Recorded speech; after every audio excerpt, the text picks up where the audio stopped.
Ben Franklin's World is a production of the Omohundro Institute. Welcome to Ben Franklin's World, a podcast about early American history with Liz Covart. The study of history is key to understanding who we are and how we can affect a better future. Ben Franklin's World will introduce you to historical people and events that have impacted and shaped our present-day world. And now, here's your host, Liz Covart. Hello, and welcome to episode 216 of Ben Franklin's World, the podcast dedicated to helping you learn more about how the people and events of our early American past have shaped the present-day world we live in. Today, we continue our 4-episode series about families in early America with an investigation of step or blended families. Now, last week, we revisited our conversation with Rachel Hope Cleves to explore how a model of family, the same-sex marriage, which we often conceive of as modern and new to our 21st century, was in fact a type or configuration of family that early Americans formed and observed. Of course, what is new about same-sex marriage families today is that same-sex couples can marry officially and legally within the eyes of the state, whereas same-sex couples in early America would have only been seen as being married informally and unofficially by friends, family, and neighbors, provided that, like Charity Bryant and Sylvia Drake, they lived and served as active and productive members of their local communities. Well, just like same-sex marriages, early Americans would have also recognized step or blended families as a type of family construction. During the 17th, 18th, and early 19th centuries, many early Americans would have needed and wanted to create step and blended families because of a death. For example, in 1689, Benjamin Franklin's father, Josiah, needed and wanted to remarry after the death of his first wife and child, because Anne's death left him with 7 children to care for. So not long after Anne's death, also in 1689, Josiah remarried, and his new wife, Abigail Folger, not only helped him care for his existing 7 children, she also bore him 10 more children, including his youngest son, Benjamin. But what did it mean for Abigail to become a stepmother? Would her experience have been similar to a man who became a stepfather to his new spouse's children? In this episode, we're going to revisit a conversation we had back in 2015 with Lisa Wilson, when we explored how and why early American men and women remarried, and the dynamics of the new families they created, which often included children, stepchildren, and stepparents. Okay, I'm going to let the rest of this conversation speak for itself, because it's a really interesting one. But first, just a couple of reminders. I'll be back from time away with my family on January 1st, 2019, with brand new episodes. And our next listener meetup will take place in Chicago on Saturday, January 5 at 3 p.m. at Chicago's famous Green Door Tavern. For more information about this meetup, visit benfranklinsworld.com/meetup. Okay, let's go back to episode 27 and our conversation with Lisa Wilson.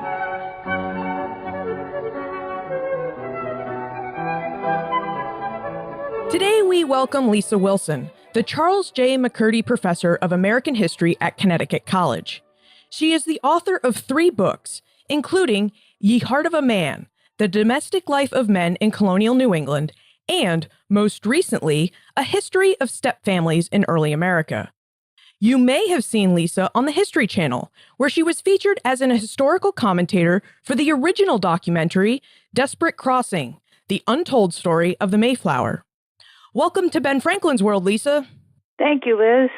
Glad to be here. So today we're going to talk about the history of step families in early America. And this is the first book I've ever read on the topic of step families in early America.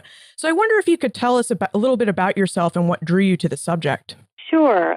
I think that originally I came around to this because of my previous book on manhood. I just kept running across step families everywhere and thinking to myself, no one's done this. No one has worked on this. And the more I researched, the more I found out that was the case. There was a few articles, very few done on the U.S., and that was about it. And there's so many of them that I was really struck at this kind of hole in literature. And hard to know why there was a gap in the literature. I mean, some sociologists make the same argument that there was very little research done on step families for a long time, and they wonder if that's because of sort of the overriding prejudice we still have against that family form. And particularly when we look in the past, we like to think about families as always having been nuclear and always having been intact. And that's just not the case. But of course, I'm also a member of a step family. And I also was brought up in a step family. So I've always been in a step family of some sort or another. So for me, it was pretty glaring that no one had ever written about it. So that's how I got to the topic.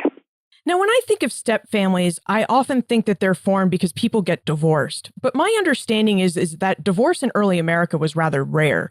So could you tell us why early American men and women decided to remarry and form step families?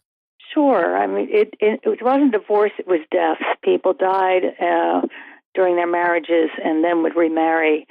We got to keep in mind that most of the people in the colonies were farmers, and it's very difficult to run a farm without a partner. And almost all families, at least among the white middle class, but also among the lower class to some extent, were nuclear. So if you pulled out one of the adults, the family farm just plain doesn't work. A man would remarry in order to find somebody to care for his children as well as do the domestic work that women did. And women would remarry less often, actually. If they could afford to, many of them chose not to, partly because they were concerned about legal matters and their inheritance being absorbed by a second husband. So it's much more urgent for men. They remarry very quickly, too. If you're trying to run a farm with, say, 8 children at your heels, you can imagine it just plain doesn't work without help. I don't know where I heard this, but since you brought up farming, at some point I heard that New England people had a large families. They liked to have many kids because they needed the labor on the farm because they couldn't attract indentured servants to the cold weather of New England. Is that true? Well, they had large families compared to almost any other colony, particularly in the 17th century.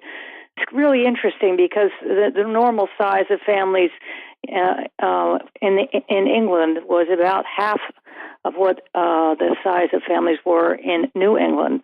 So you had maybe 8 living children to adulthood in New England, while you might have just 4 in England. And why this matters is because inheritance patterns got all screwed up as a result, because suddenly you had 8 children to provide for, not 4, and these properties that they owned in the 17th century anyway in New England were quite large, so they could divide it up. But very quickly, areas got overcrowded because there were so many people.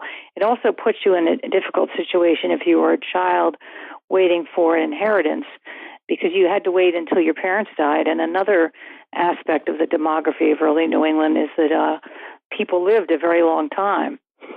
So suddenly, you had people living into their 70s and young men in their 40s waiting for their inheritance and not able really to launch until they had land to do so.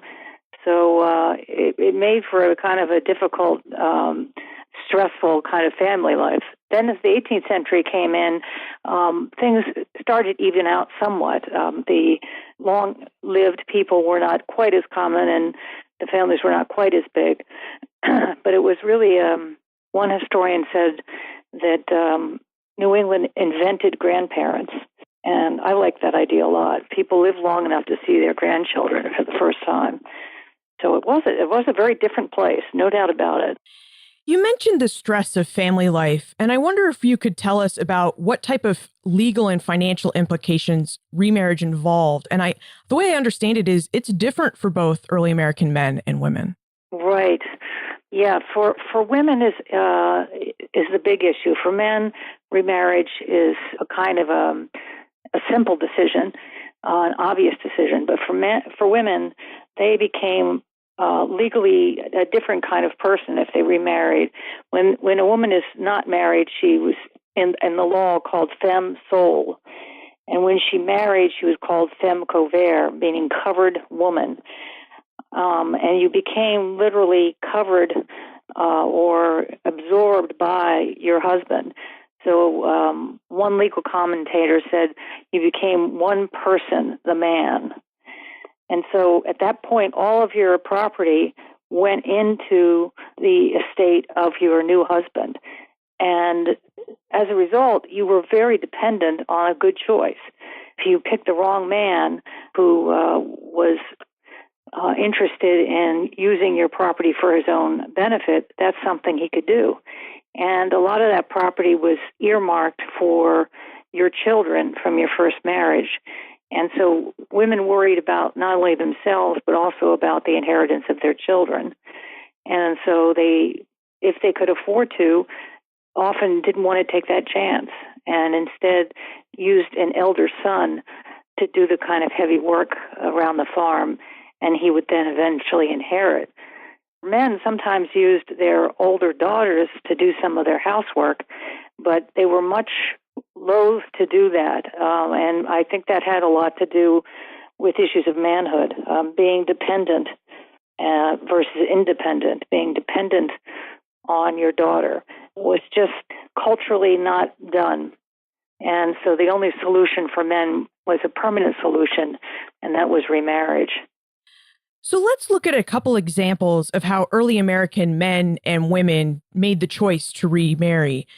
In A History of Stepfamilies in Early America, Lisa tells the stories of Thomas Clapp, who remarried around 1737, and Mary Fish Noyes, who remarried around 1773. Lisa, would you tell us how Thomas Clapp and Mary Fish Noyes came to their respective decisions to remarry, and perhaps what ideas they had about the type of man or woman they wanted as their new helpmeet or spouse? Why I compared the two of them is they both left remarkable documents.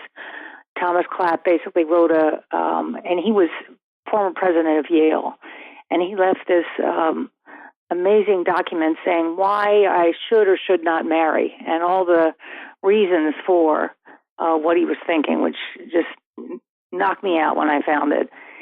And then Mary Fish Noyes, who is more well known for being the wife of a revolutionary, left also a document describing what she thought was the ideal mate.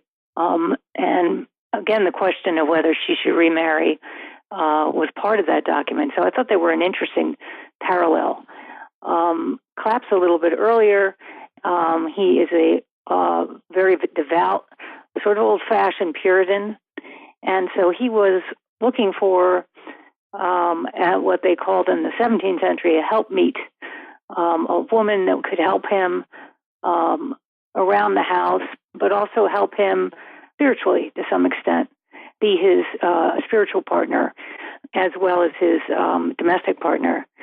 Mary Fish Noyes actually married a minister first time around and eventually married 4 times. And she was also very devout. And although at a later period, she was also looking for a woman or a man that had some religious feelings, but she also really wanted what was a new kind of development in the 18th century. She wanted a kind of sentimental, romantic kind of marriage. She wanted a help meet, but not in that old-fashioned sense, but rather in sort of a partnership sense.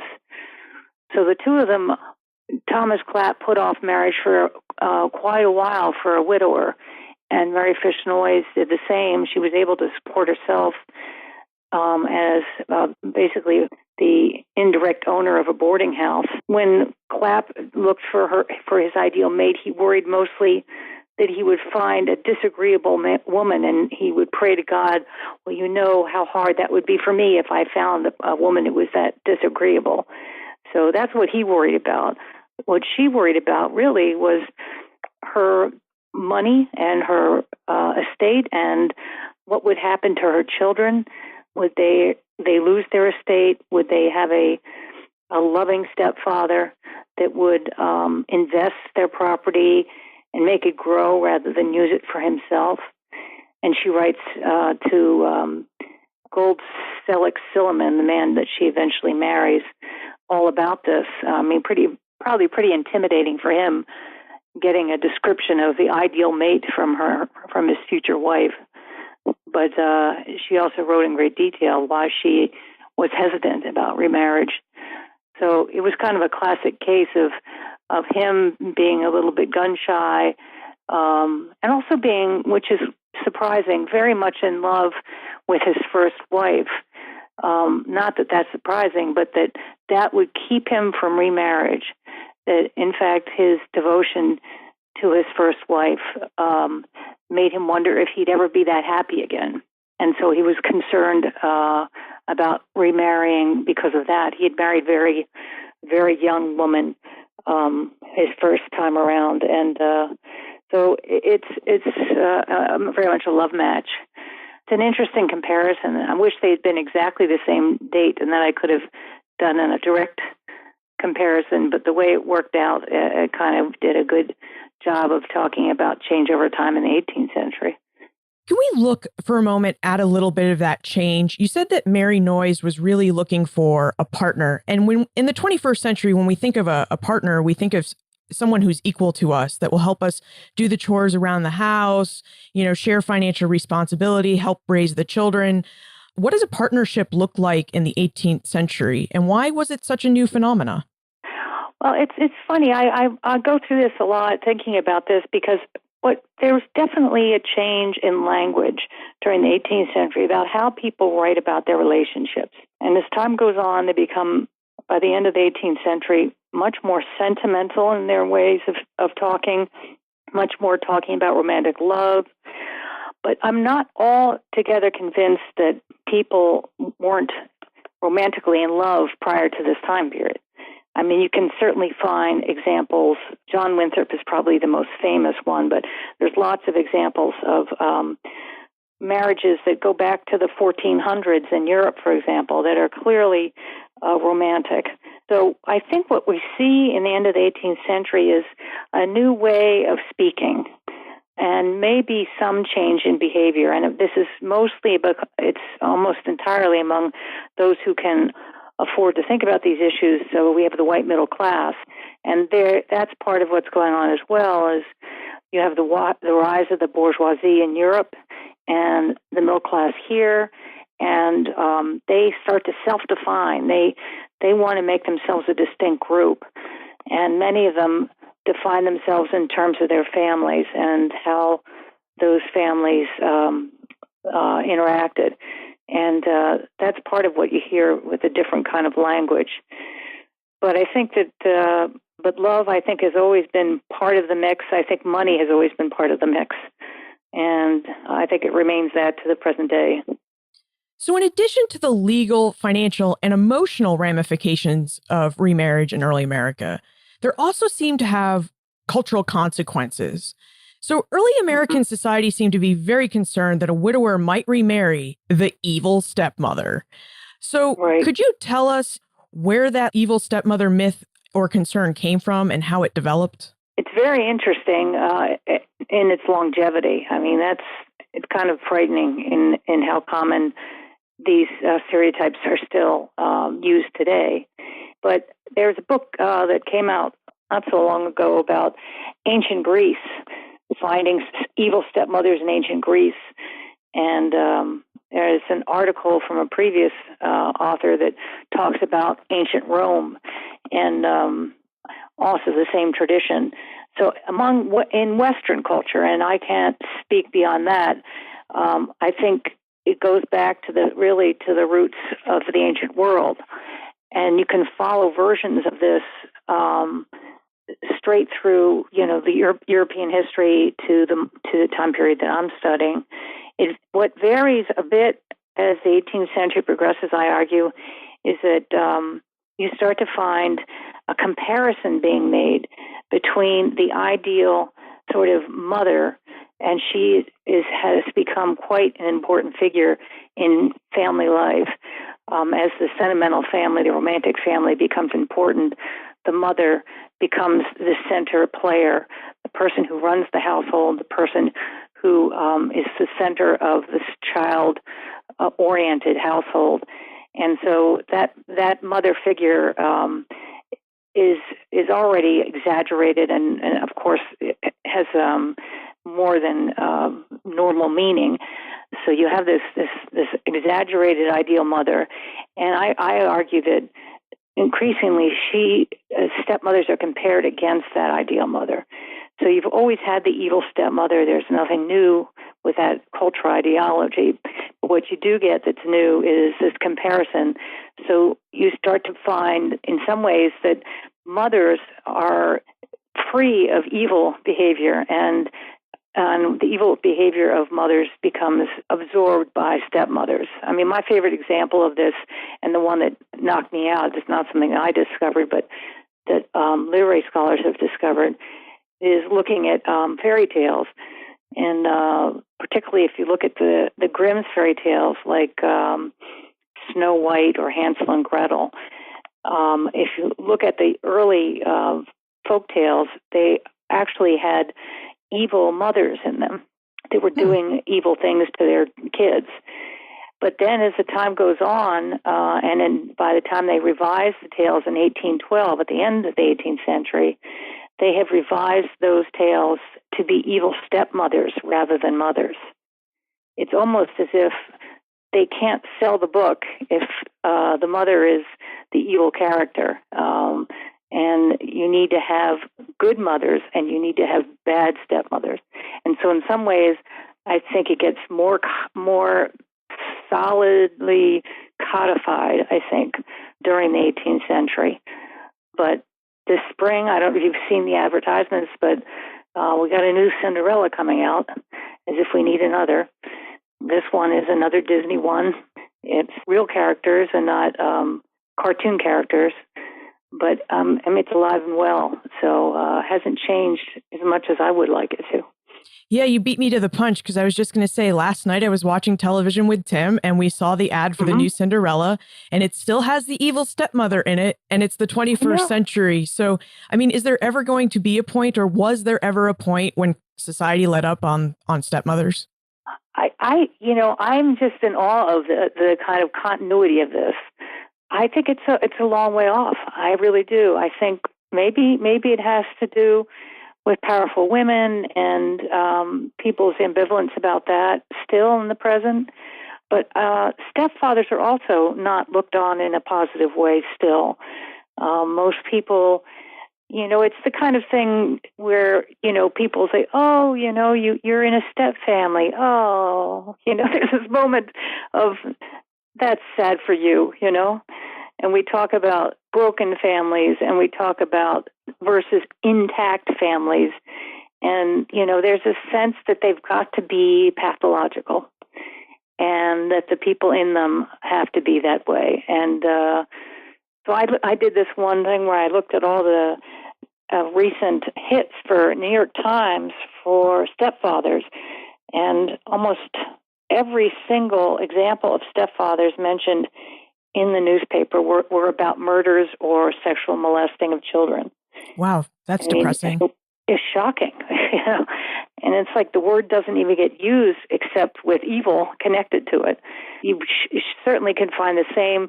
You can find the same kind of thing in the 18th century, except stepfathers are feared because of their economic power. That disappears in the 1840s with the passage of laws that allow women, married women particularly, to own their own property.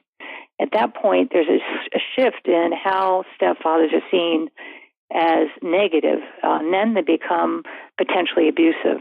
And there's actually research that's been done to show that the stepfathers are no more abusive than natural fathers. So it really is, it's about culture. It's not about reality.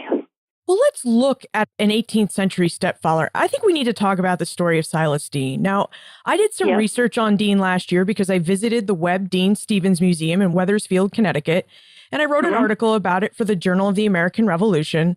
And, my understanding of Dean, and I only looked at his political side, was he was an important forgotten founding father. The Continental Congress basically tasked him with being the official, unofficial representative to France. And while there, he used his credit to acquire and ship war materiel to the colonies, which they used to win the Battle of Saratoga. But later, Congress and Dean have a falling out. Neither party handles it well. But I mean, his deeds are somewhat heroic, but his deeds as a stepfather, as you describe them in your book, are anything but heroic. So could you tell us about the domestic side of Silas Dean and why some married men really feared that they would die and their wives would remarry a man like Silas Dean? Yeah, it's a weird story. It's a sad story. I mean, as you said, Dean was a revolutionary. He also, though, spent his entire second half of his life trying to clear his name because the Continental Congress was convinced that he had used position in France to his own financial advantage. And he looked through his papers and spent years trying to clear his name, which he did in that case, but not till after his death. And the same thing happened with his stepchildren. And his battle with his stepchildren was not resolved until after his death. And in that case, it was resolved by the court that he had embezzled the estate of his stepchildren. But he never, during his lifetime, admitted to that. In fact, he accused his stepchildren of having, as he called it, the basest ingratitude to all that he had done for them. And it just is a classic case of a woman who married, probably pregnant. She was a widow and had quite a bit of money from her first husband, who was a West Indian merchant. And Dean was her lawyer, was trying to help settle the estate. And apparently they got romantically involved, and she married before she had her child. And he quit being a lawyer at that point and became a merchant as well. What he did is a couple things. First, they wrote a prenuptial agreement, which was not uncommon among widows, particularly because they were so aware of their economic vulnerability. So he probably wrote a prenup. If you look at the prenup and you follow it through, you realize that, in fact, it seems to be in her favor, but in fact, it provides more or less an untouchable slush fund for Dean. He then goes about, over the years, buying and selling property, using the orphan's property and selling it and buying it in such a way that he creates deeds that are in his name.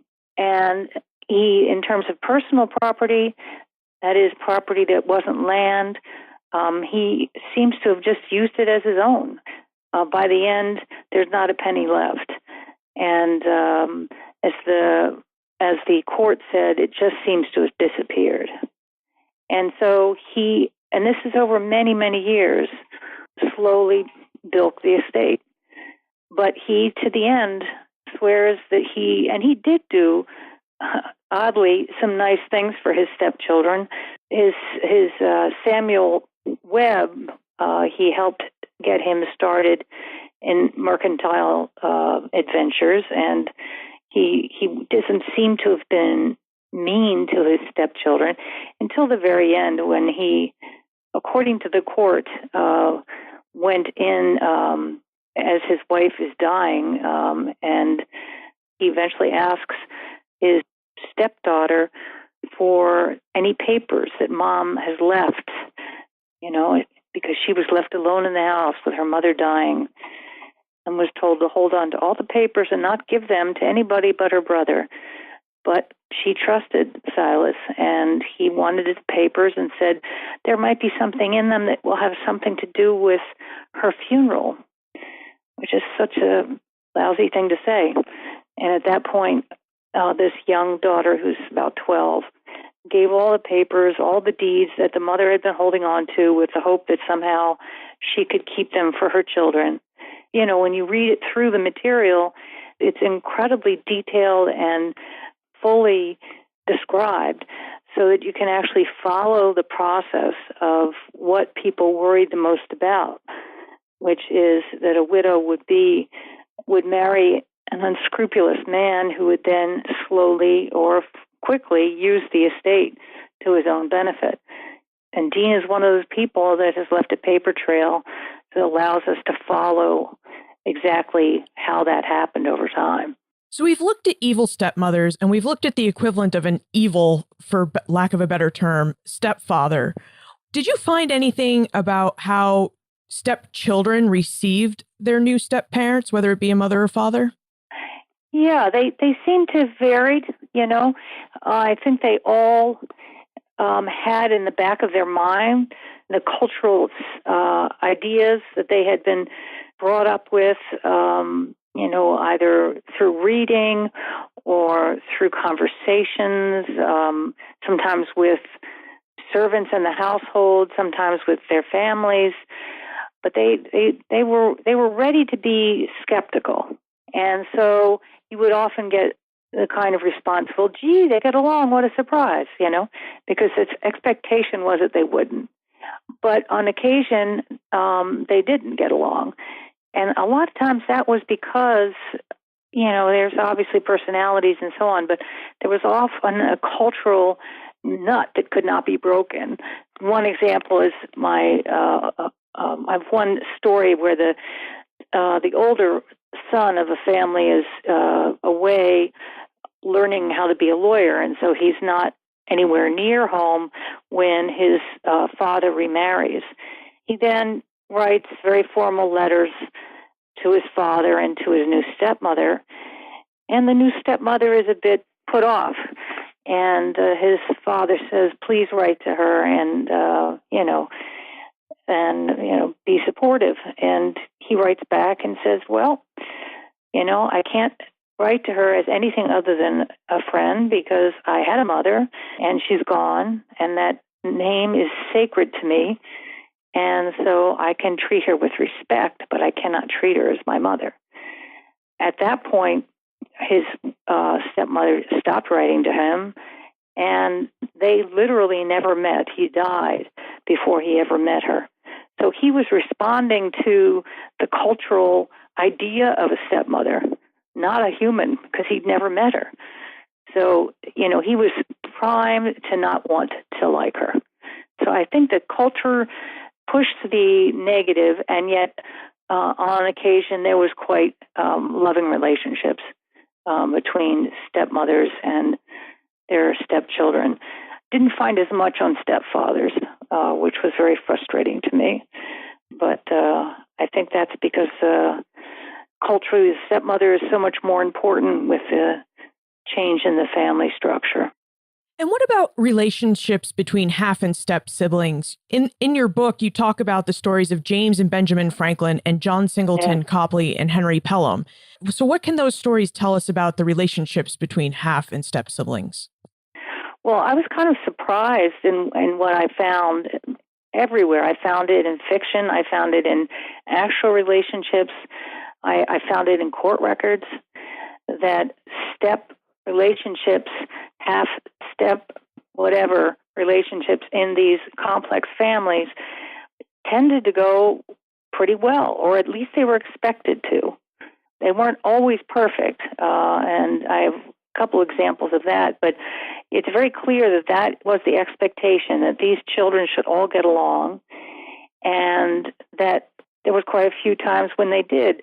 I was most surprised by the probate records. I looked at it in one town in Old Saybrook, Connecticut, where you can actually follow two things. One is remarriages among men if they stayed in the town. So it's a small crew, but you can follow their remarriages. And then you can take those remarriages and move backwards in the records to see basically absolutely a stepfamily, someone you can absolutely say remarried and had children, and here they are. So I could follow the wills backwards from that original marriage record. Kind of complicated, but what I came up with is wills that describe these families and how they worked the death of a family member. And it was remarkable. They had no clear sense whose property was who sometimes. They would help each other. Sometimes they would take on a stepmother because there was no one else to take her on, and they were stepchild. Sometimes they'd give up property so that they could support a half sibling. I mean, it's remarkable. It's much more as if the family folded in on itself and healed and became a, quote, intact family again. That was where I saw the most positive kinds of interactions, was among the siblings. Those results seem surprising. Were you surprised by them? I was very surprised. I thought there was going to be conflict. I was trying to propose a paper at one point, and I was prepared, with having not written it, to say something about the negative interactions of stepchildren. And then I thought, I better wait till I write this. And then I sat down and realized that's not what I was finding, that there was so much more positive interaction. You know, there was one example of a family that it's complex, and they all have this one problem with this one member of the family, and that member complains about his stepsister, but the rest of them also all complain about him, and they all say to each other, what are we going to do about him?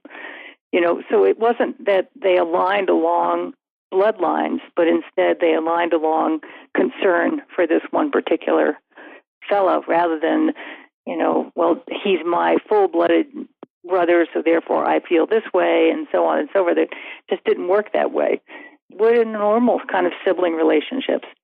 Yeah, I'm wondering, you know, I looked at the sociological literature, and I don't think it's quite as much the case today. I think divorce adds an extra edge that death did not do. It's always when you remarry with a divorce, you still have living relatives on the other side. You still have a mother on the other side, as well as a stepmother. So it adds a different kind of stress. So I guess that's why I found it that way, but it was really surprising. Well, Lisa, I really feel like we could talk about this for hours, but it's already time for the time warp. Now, this is a fun segment of the show where we ask you a hypothetical history question about what might have happened if something had occurred differently, or if someone had acted differently.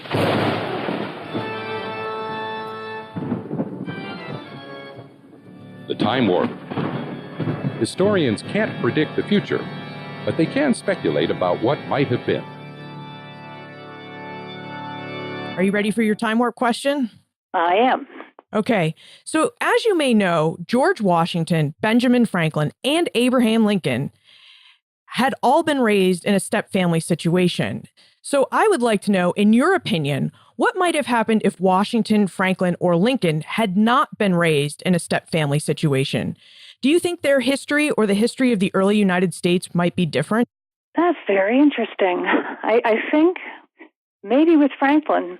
I mean, Franklin, you know, battled with his stepbrother quite a bit. He was his apprentice and printer. When he had those battles, he ran away and went to Philadelphia and began his own print shop, masquerading as a full-fledged printer, and the rest of it's history. So I wonder if he would have run away if it wasn't for the step relationship. Of course, as we said, most step siblings got along. That's an interesting thing to think about. I mean, George Washington, you know, it's interesting to think about his stepbrother, who he was so very close to, and they both went at one point to Barbados to try to get the older brother healthy again, and he didn't become healthy. But it's likely that Washington contracted smallpox when he was there, and as a result was sterile for the rest of his life and never had children of his own. I think that's an interesting little thing to think about. I mean, it's all a house of cards, really, but it's interesting to think if the step relationships had been different, what would have happened differently in the interim. I didn't know about Abraham Lincoln. That's very interesting. Yeah, I'm not 100% sure, but I'm pretty sure that his stepmother actually taught him his love of books. Oh, okay. That's very interesting. That's a little later period than me.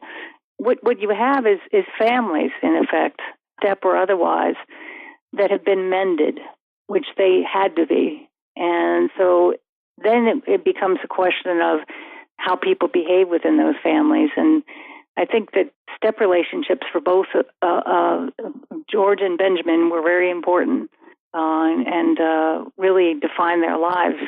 They followed after their older sibling, which happened to be a step sibling. or a half-sibling in the case of George Washington. Oh, and actually Franklin, too. It would be half-sibling. Well, now you're going to make me think about this. Well, we'll be thinking about it right along with you. Before we conclude, would you tell us about what aspect of history you're researching and writing about now? Yeah, I'm doing a project on, I'm calling it something like Imperial Women, and looking at Atlantic history and trying to reassert the place of women in that history, and also at the same time to try to make the Caribbean central to how we think about particularly the 17th century, and what we often end up with is 13 colonies, when in fact the Caribbean was much an essential part of the story as these colonies. I found one brochure that said the options for you to come from England to the New World are New England, Virginia, Bermuda, and Barbados. The islands were just as central as what we think of as, say, Plymouth and Jamestown. So that's what I want to do is do something with the women in those places and try to do some comparisons.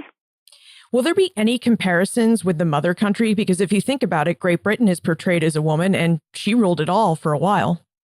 Yeah, I mean, and so was America. Yeah. Is represented as a woman, as a Native American woman. So, yeah, I mean, that was one of my great findings about the Revolution, that we had stepmother England, which was basically not a remarried woman, but rather an evil woman. So what had been a loving mother country became an evil stepmother during the Revolution. I don't think I'll ever leave my stepfamilies too far behind. And where is the best place to look for more information about you, your work, and how to get in contact with you? Probably the best place is the Connecticut College website. And all you have to do is search for me on that website, and I have a little details on my work and what I've been up to. And you can always contact me via email. And you won't even have to search for her, because we'll have a link to her webpage on the show notes page for this show. Well, Lisa, Terrific. I very much enjoyed our conversation. Thank you so much for joining us. Oh, thank you for having me. Fairy tales from our youth had prepared us for the existence of evil stepmothers, a concept that appears live and well in our own 21st century. But were you prepared for the fears that early American men and women harbored about evil stepfathers entering their families? Were you surprised by how well it seems that most step and half-siblings got along? You can find information about Lisa, her book, A History of Stepfamilies in Early America, plus everything we talked about today on the show notes page for this episode. You'll find it all at benfranklinsworld.com/027. Do you love this podcast? Please help support Ben Franklin's World by telling your friends, family, and fellow history lovers about us. In addition to leaving ratings and reviews, word of mouth praise is the best way to help us make Ben Franklin's World visible and findable for new people.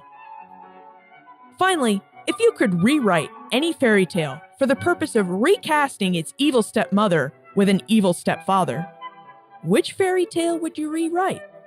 Share your answers by sending an email to liz@benfranklinsworld.com or tweet me @LizCovart.